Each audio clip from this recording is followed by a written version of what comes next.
thank you. So I'm Becky Kwastnietz, the food program manager at the Baxter Child Development Center. So today I'm pretty much just going to be talking about everything we do in regards to our menu. So this is a sample menu. So we are an early childhood center. We serve kids 0 to 5. And so a lot of times, you know, the K through 12 is very important, but usually that 5-year-old pretty much knows what they want to eat and what they don't want to eat when they're 5. So we are trying to get them to make sure that when they get to the schools and they have the salad bar options, that they like what's on the salad bar and that they want to eat it.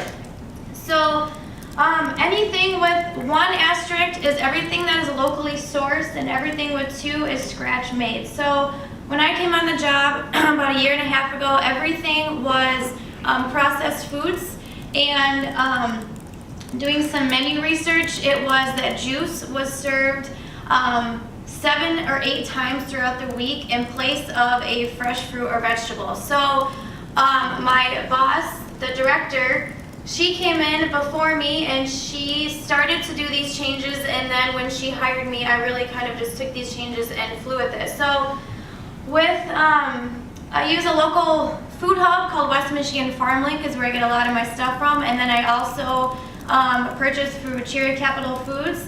So with those two, on any given day or week in our center, about 70 to 80% of what we get is local from Michigan.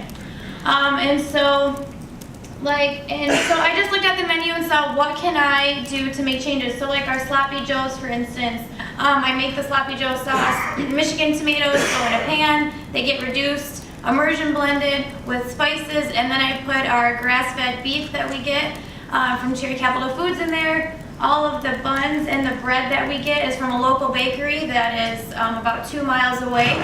So it's really great. Those bakeries that have been around for 50, 60, 70 years have extremely low prices. They like to keep the low prices. So that really helps us. And then all of our chicken too is GMO chicken. So a lot of times I don't plan ahead.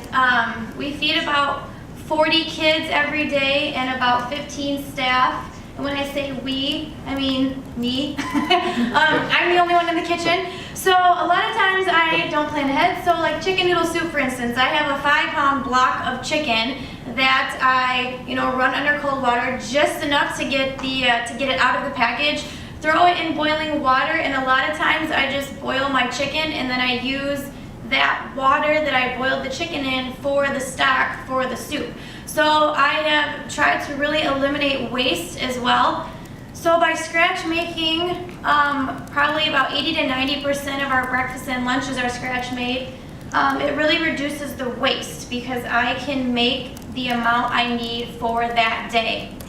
Also, when food goes into the classroom, it's pretty much like null and void. You can't serve it again. So I put into the classrooms what is required by the state for portion sizes, and then all of the extra goes on a cart that is outside in the hallway. So teachers can come out and they can get seconds for the children or for themselves, but if there's leftovers on the cart, then that food can be used again or for staff. So just trying to eliminate the waste that was happening, because before I got there would just be bucketfuls of food waste, and that just really kills me. So, trying to incorporate, as much local produce as we can. So, I've got a really great, Monday's Monday, so it's always cereal day. So, yay, cereal.